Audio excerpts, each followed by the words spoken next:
BJP ಪಕ್ಷ ಈ ಪಕ್ಷದ ಸ್ಥಾಪನಾ ದಿನಾಚರಣೆಯನ್ನು ಇವತ್ತು ಏಪ್ರಿಲ್ 6ನೇ ತಾರೀಕು ವರ್ಷ ನಾವು ಮಾಡ್ತಾ ಇದ್ದೀವಿ. ಇಡೀ ದೇಶದಾದ್ಯಂತ ಎಲ್ಲ ಕಾರ್ಯಕರ್ತರು ಮುಖಂಡರು ಎಲ್ಲ ಮಾಡ್ತಕ್ಕಂಥ ದಿವಸ ಇವತ್ತು. ಈ ದಿನ ನಮ್ಮ ಚಿಕ್ಕಬಳ್ಳಾಪುರ ಜಿಲ್ಲೆ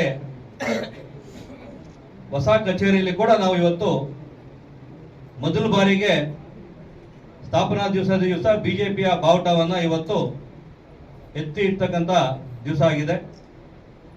ಈ ಒಂದು ಶುಭ ಕ್ಷಣದಲ್ಲಿ, ಶುಭ ದಿನದಲ್ಲಿ, ಈ ಕಾರ್ಯಕ್ರಮದಲ್ಲಿ ನಮ್ಮೆಲ್ಲರ ನೆಚ್ಚಿನ ನಾಯಕರಾಗಿರ್ತಕ್ಕಂಥ ಡಾಕ್ಟರ್ ಕೆ ಸುಧಾಕರ್ ಅವರು, ನಮ್ಮ ಪಕ್ಷ ಇವತ್ತು ಇಡೀ ದೇಶದಲ್ಲೇ ಕೇಸರಿಮಯ ಆಗಿದೆ. ಜನರಿಗಾಗಿ ಕಟ್ಟಿರ್ತಕ್ಕಂಥ ಪಕ್ಷ, ಸಾಮಾನ್ಯ ಕಾರ್ಯಕರ್ತರು ಆಳ್ತಾ ಇರ್ತಕ್ಕಂಥ ಪಕ್ಷ ಇವತ್ತು ಬಿಜೆಪಿ. ನಮ್ಮ ಚಿಕ್ಕಬಳ್ಳಾಪುರದಲ್ಲಿ ಕೂಡ ಮುಂಬರುವ ದಿನಗಳಲ್ಲಿ ಇಡೀ ಜಿಲ್ಲೆ ಕೇಸರಿಮಯ ಆಗಬೇಕು.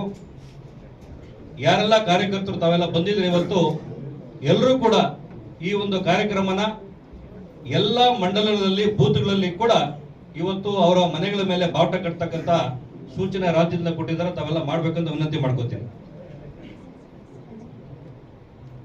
ಈಗ ಒಂದು ಕಾರ್ಯಕ್ರಮ ಮುಂಬರುವ ದಿನಗಳಲ್ಲಿ ನಮ್ಮ ಪಕ್ಷದ ಯಾವುದೇ ಒಂದು ಕಾರ್ಯಕ್ರಮ ಕೊಟ್ಟಿದ್ದೆ ಆದ್ರೆ ರಾಜ್ಯದಿಂದ ಜಿಲ್ಲೆಯಲ್ಲಿ ಮಾಡ್ತಕ್ಕಂಥ ಕಾರ್ಯಕ್ರಮಗಳಿಗೆ ಇವತ್ತು ನಮ್ಮ MP ಕೆ ಡಾಕ್ಟರ್ ಸುಧಾಕರ್ ಅವರು ಕೂಡ ಜೊತೆ ನಿಂತು ನಮ್ಮ ಪಕ್ಷ 5 ಕ್ಷೇತ್ರದಲ್ಲಿ ಗೆಲ್ತಕ್ಕಂಥ ಕೆಲಸ ನಾವು ಮಾಡೋಣ ಅಂತ ಒಂದು ಭರವಸೆ ಕೊಟ್ಟಿದ್ದಾರೆ. ಹಂಗಾಗಿ ಅವರಿಗೆ ಅಭಿನಂದನೆಗಳನ್ನು ಹೇಳ್ತೀನಿ. ಈ ಒಂದು ಕಾರ್ಯಕ್ರಮ ಒಳ್ಳೆ ದಿವಸ ಮಾಡಿದ್ದೀವಿ. ಮುಂಬರುವ ದಿನಗಳಲ್ಲಿ ಇನ್ನಷ್ಟು ಒಳ್ಳೆ ಜಾಗದಲ್ಲಿ ಡಾಕ್ಟರ್ ಕೆ ಸುಧಾಕರ್ ಅವರು ಜಾಗ ಕೊಡಿಸಿದ್ದೆ ಆದ್ರೆ ಅವ್ರು ನಿಂತ್ಕೊಂಡು ಅವ್ರ ಜೊತೆಗೆ ನಾವು ಒಳ್ಳೆ ಕಚೇರಿ, ಇದಕ್ಕಿಂತ ದೊಡ್ಡ ಕಚೇರಿ ಕಟ್ಟೋಣ ಅಂತೇಳಿ ಈ ಒಂದು ಸ್ವಂತ ಪಕ್ಷದ ಸ್ವಂತ ಕಟ್ಟಡ ಅಂತೇಳಿ ಡಾಕ್ಟರ್ ಇವತ್ತು ಇದ್ದಾರೆ. ಎಲ್ರಿಗೂ ಭರವಸೆ ಕೊಟ್ಟು 1 ವರ್ಷ 2 ವರ್ಷ ಒಳಗಡೆ ಇದೇ ಸಂಸ್ಥಾಪನಾ ದಿವಸ ನಮ್ಮ ಪಾರ್ಟಿಯ ಸ್ವಂತ ಕಟ್ಟಡನ ಬಾವುಟ ಹಾಸ್ತಕ್ಕಂಥದ್ದು ಆಗ್ಲಿ ಅಂತ ಆಸೆ ಭಾವನೆಯಿಂದ ಹೇಳ್ತಾ ಇದ್ದೀನಿ. ಇವತ್ತು ತಾವೆಲ್ಲ ಏನ್ ಬಂದಿದ್ದೀರಾ, ತಮ್ಗೆಲ್ಲ ಶುಭವಾಗ್ಲಿ. ಈ ಒಂದು ಕಾರ್ಯಕ್ರಮದಲ್ಲಿ ಸಾಕಷ್ಟು ನಮ್ಮ ಪ್ರಭಾರಿಗಳು, MP ಅವರು ಮಾತಾಡ್ತಾ ಇದ್ದಂತ ಕಾರ್ಯಕ್ರಮ ಇದೆ, ಉದ್ಘಾಟನೆ ಕಾರ್ಯಕ್ರಮ ಇದೆ. ತಮ್ಗೆಲ್ಲ ಹೊಡೋದಾಗಿ ನಮಸ್ಕಾರ. ನಾನು ಇದು ಬಹಳ ಗಂಭೀರವಾಗಿರ್ತಕ್ಕಂಥ ವಿಷಯ ನಾನು ಹೇಳ್ತೀನಿ. ಇದರಲ್ಲಿ ಕಾಂಗ್ರೆಸ್ನವರು ಒಂದು ಸಣ್ಣ ರಾಜಕಾರಣ ಮಾಡೋದನ್ನ ಬಿಡಿ ಅಂತ ಅವ್ರಿಗೆ ಕಿವಿ ಮಾತನ್ನ ಹೇಳ್ತೀನಿ. ಅಲ್ರಿ, ಇಡೀ ವಿಶ್ವದಲ್ಲಿ, ಇಡೀ ಇವತ್ತು ಮಿಡ್ಲ್ ಈಸ್ಟ್ ಅಲ್ಲಿ ಎಂತ ಯುದ್ಧ ನಡೀತಾ ಇದೆ, ಭೀಕರವಾಗಿರ್ತಕ್ಕಂಥ ಯುದ್ಧ ನಡೀತಾ ಇದೆ. ನಮಗೆ ನಾವೇನು ಎಲ್ಲ ಆಮದು ಮಾಡ್ಕೊಳ್ಳೋದು ನಾವು ಅಲ್ವಾ? ನಮ್ಮಲ್ಲಿ ಇಲ್ಲೇನು ಕಚ್ಚಾ ತೈಲ ಇಲ್ಲ, LNG ಕಡಿಮೆ ಇದೆ, ಕಂಪ್ರೆಸ್ಡ್ ನ್ಯಾಚುರಲ್ ಗ್ಯಾಸ್ ಇಲ್ಲ. ಇವೆಲ್ಲ ಕೂಡ ನಾವು ಡಿಪೆಂಡ್ ಆಗಿರೋದು ಮಿಡ್ಲ್ ಈಸ್ಟ್ ಮೇಲೆ. ಅಂತದ್ದು ಇವತ್ತು ನಮ್ಮ ದೇಶದ ಪ್ರಧಾನಮಂತ್ರಿಗಳು ಇರೋ ಹೊತ್ತಿಗೆ ಅವರ ಒಂದು ಏನು ಡಿಪ್ಲೊಮ್ಯಾಟಿಕ್ ಸ್ಟ್ರೆಂತ್ ಇಂದ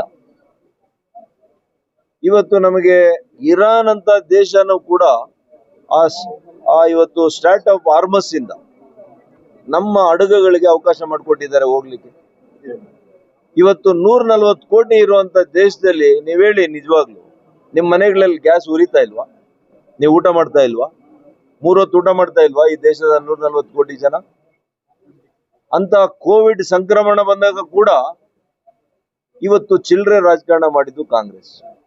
ಇಂಜೆಕ್ಷನ್ ಕೊಡ್ಬೇಕು, ವ್ಯಾಕ್ಸಿನ್ ಕೊಡ್ಬೇಕಂದ್ರೆ ಮೋದಿ ವ್ಯಾಕ್ಸಿನ್ ಅಂತಂದು.